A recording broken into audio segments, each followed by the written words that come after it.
नमस्कार, स्वागत है। हम कर रहे हैं पृथ्वीराज रासो के रेवा तट की व्याख्या। तो आइए देखते हैं। यहाँ पर छंद रसावला का प्रयोग किया गया है। कवि यहाँ पर क्या कहते हैं? बोल शुच्चे घनम स्वामी जंपे मनम। बोल यानी शब्द। शब्द कैसे उत्पन्न हो रहे थे? शुच्चे से विप्राय यहाँ क्या है? जो शब्द खच खच की ध्वनि उत्पन्न कर रहा था, जैसे अस्त्र के द्वारा मांस काटते समय आवाज आती है, ऐसे घनम यानी घने, बहुत तेज ऐसे शब्द सुनाई दे रहे थे। और स्वामी यहाँ पर कौन है? पृथ्वीराज चौहान है। यानी पृथ्वीराज जो स्वामी है वो क्या कर रहे हैं? मन में जाप कर रहे हैं, मनन कर रहे हैं या प्रार्थना करने में लगे हैं।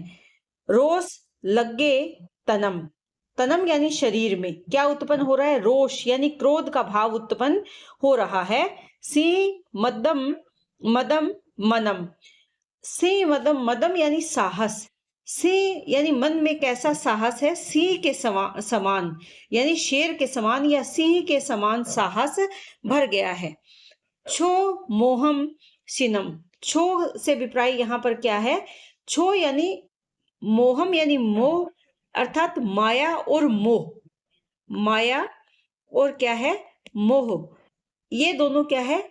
क्षीणम यानी क्षीण, अर्थात कम हो गए हैं। दान छुट्टे ननम। और क्या हो रहे हैं? छुट्टे ननम से विप्राय है यानी खूब दान दिए जा रहे हैं, छूट कर दी गई है, यानी खुले मन से क्या किया जा रहा है? दान दिया जा रहा है। यानी युद्ध के अवसर पर, शुभ अवसर इसको जानकर, अपशकुन ना हो ऐसा मानकर, शकुन के लिए यानी कुछ शुभ हो, इस युद्ध का परिणाम राज्य के लिए शुभ हो ऐसा मानकर, देवताओं को प्रसन्न करने के लिए ब्राह्मणों की दान देने की जो परंपरा है उसी का पालन यहाँ भी किया जा रहा है। नाम राजम घनम ध्रम सातुकम कनम। तो यहाँ पर राजा कौन है? राजा पृथ्वीराज, पृथ्वीराज चौहान है। धर्म सातु कनम से विप्राय क्या है? सात्विक धर्म। सात्विक यानी सात्विक मार्ग पर चलने वाले। जो सात्विक धर्म पर अगर बात करें, यानी जो योद्धा है उन्होंने सात्विक धर्म का पालन किया, निर्वाह किया। मेच बाहम बिनम रत कंधम ननम। बाह यानी भुजाएं।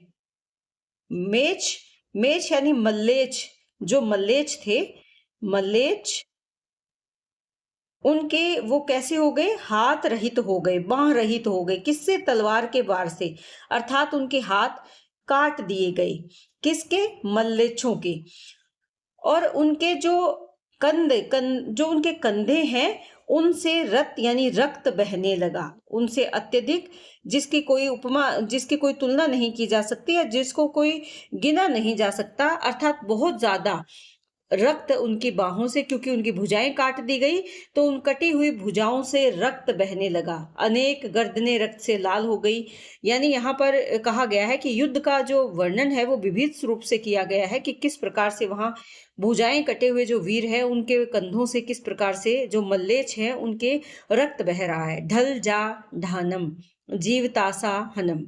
ढल से विप्राय क्या है? ढाल।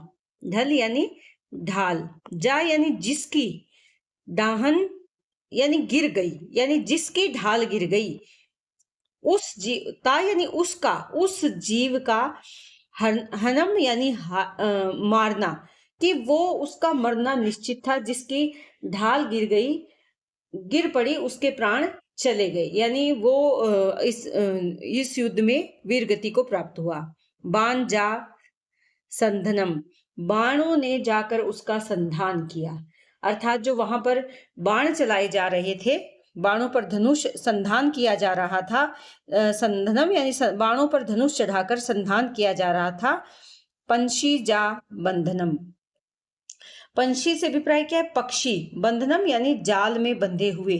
तो बंधनम यानी बंधन में बंधे हुए मान सकते हैं, जाल में बंधे हुए मान सकते हैं।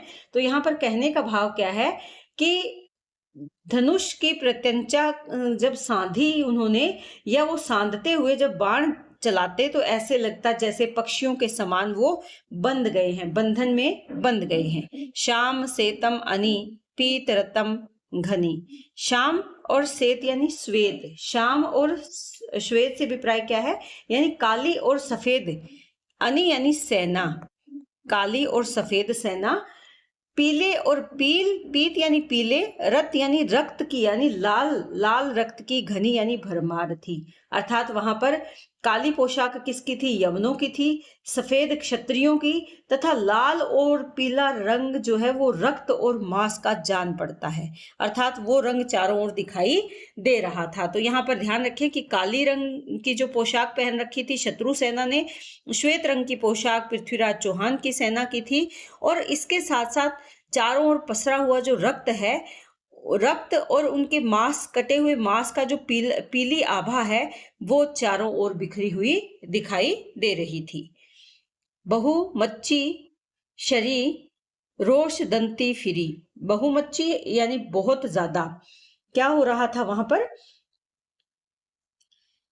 मच्ची से अभिप्राय यहाँ पर क्या है कि चारों ओर जो कोलाहल मच पड़ा था, कोलाहल मचने से अभिप्राय क्या है कि घोर कोलाहल मचने लगा, और उससे रोष यानी क्रोधित होकर दंती फिरी, और यहाँ पर कहने का भाव क्या है कि क्रोधित होकर इधर उधर दौड़ने लगे, फिर यानी लगे, क्या करने लगे, दौड़ने लगे क्रोधित होकर। जो गोरी है, गोरी के यहाँ पर कहने का भाव क्या है कि गोरी के जो हाथी हैं वो क्रोधित होकर इधर उधर दौड़ने लगे, जिसके कारण क्या हुआ, हाथियों के दौड़ने के कारण फौज फट्टी पूनम, यानी फौज तितर बितर हो गई, वहां से फट गई अर्थात तितर बितर हो गई। सूर उपभे घनम, और जो शूर यानी वीर थे वो स्थान स्थान पर उपभे यानी उभरे या उपस्थित हुए, घनम यानी समूह में इकट्ठे हो गए। लेहू लेहू करी, लेहू लेहू यानी पकड़ लो, किसको पकड़ लो, लो काढ़ी अरी, और लो यानी तलवार काढ़ी शत्रुओं ने। तो यहाँ कहने का भाव क्या है कि हाथियों के क्रोध पूर्वक दौड़ने पर वहां क्या हो गई, भगदड़ मच गई। कन्हे जा संभरी, कन्हे यहाँ पर कौन है, जिन्होंने क्या किया, जाकर संभरी यानी संभाला। कन्हे जो है वो अपना धनुष संभालते हुए जा रहे थे। पाई मंडे फिरी, पाई, ये जो कन्ह है ये कौन है, पृथ्वीराज के चाचा है ये कन्ह, जा संभरी, और पाई मंडे फिरी, उन्होंने अपना धनुष संभाला, लेकिन उनके जो पाई यानी पैर है वो अस्थिर होकर इधर उधर मंडने लगे, यानी कहने का भाव क्या है कि उनके पैरों के जो पदचिन्ह है वो एक जगह से दूसरी जगह दिखाई देने लगे, अर्थात वो भी उधर दौड़ने लगे। वीर हंके करी नैन रतम बरी, जो वीर थे वहां पर, हक्के का अभिप्राय क्या है, चिल्लाना, चिल्लाने लगे। नैन यानी नयन, नेत्र, रतम यानी रक्त, वरी वर्ण के हो गई, लाल हो गई, यानी उनकी आंखों में क्रोध का भाव आ गया। खंड जा शोलियम, खंड यानी जो खांडा होता है, खंड यानी खांडा जिसको कहेंगे सीधी, जो दो धार वाली तलवार है, जा शोलियम, तो जो दो धारों वाली तलवार है वो खुल गई अर्थात निकल आई, दो धारों वाली तलवार युद्ध के लिए निकाल ली गई।